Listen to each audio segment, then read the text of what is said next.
নমস্কার বন্ধুরা, একটি নতুন রেসিপির সাথে আপনাদের সবাইকে স্বাগত জানাচ্ছি রান্নাবান্না শোতে।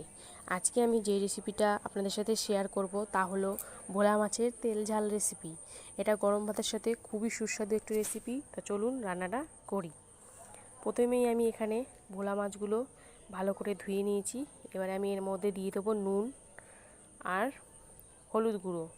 এটা দিয়ে আমি মাছগুলোকে ভালো করে মাখিয়ে নেব।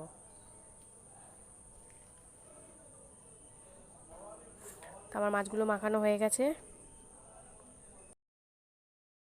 তো কড়াই আমি বসিয়ে দিয়ে দিলাম এর মধ্যে সাদা তেল। তেলটা আমি একটু গরম হতে দেবো, নালে মাছগুলো ভেঙে যেতে পারে। মনে হচ্ছে তেলটা আমাদের গরম হয়ে গেছে। এবার আমি এর মধ্যে একে একে মাছগুলো দিয়ে দেবো,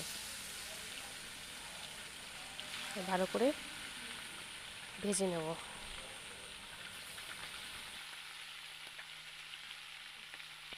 তা দেখতে পাচ্ছ আমাদের মাছের এক পিঠটা ভাজা হয়ে গেছে। আমি এবারে আরেক পিঠটা উল্টে দেবো। উল্টে দিয়ে আরেক পিঠটাও আমি ভেজে নেব।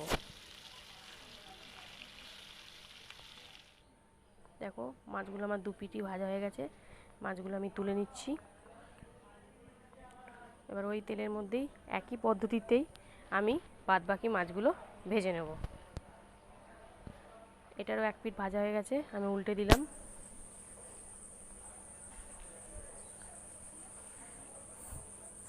আমার সব মাছ ভাজা হয়ে গেছে, দেখো নামিয়ে নিয়েছি মাছগুলো। তা কড়াইতে আমি ওই তেলের মধ্যে দিয়ে দিলাম কালো জিরে ফোড়ন।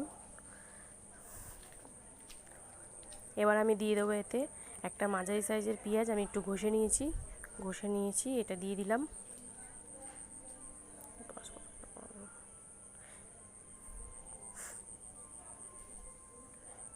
এবার আমি এর মধ্যে দিয়ে দেবো একটা মিডিয়াম সাইজের টমেটো আমি পেস্ট করে নিয়েছি, এটাও দিয়ে দিলাম। দিয়ে দেবো আদা আর কাঁচা লঙ্কা বাটা, দিয়ে দিলাম হলুদ গুঁড়ো জিরের গুঁড়ো, দিয়ে রেখে ভালো করে কষিয়ে নেব। দিয়ে দিলাম এর মধ্যে কাশ্মীরি লঙ্কার গুঁড়ো জাস্ট কালারটা আনার জন্য, দিয়ে দিলাম নুন। দিয়ে এবার এটাকে আমি ভালো করে কষিয়ে নেব। একটুখানি জল দিয়ে দিলাম। দিয়ে দিলাম 3-4টে কাঁচা লঙ্কা চিড়ে। এবার আমি একটু ভালো করে 3-4 মিনিট মতন কষিয়ে নেব। দেখো মশলা দিয়ে আমার তেল ছেড়ে দিয়েছে। এবার আমি এর মধ্যে জল দিয়ে দেবো, যতটা পরিমাণ জল লাগবে। আমি বেশি ঝোল করব না, তাই সেই পরিমাণ বুঝে জল দিলাম। এবার এটাকে আমি 10 মিনিট মতন ফুটতে দেবো। দেখো ফুটে গেছে। এর মধ্যে আমি মাছগুলো এবার দিয়ে দিলাম। মাছগুলো দিয়ে আবার 3-4 মিনিট মতন এটাকে আমি একটু ফুটিয়ে নেব। দেখো মাছগুলো আমার ফুটে গেছে। এবার আমি এর মধ্যে দিয়ে দেবো ধনেপাতা কুচি। ধনেপাতা দিয়ে আমি বেশিক্ষণ নাড়াচাড়া করব না, সামান্য একটু নাড়াচাড়া করে আমি নামিয়ে দেবো, নাহলে ধনেপাতার সেন্টটাই চলে যাবে। তা আমি এবারে গ্যাসটা অফ করে দিলাম।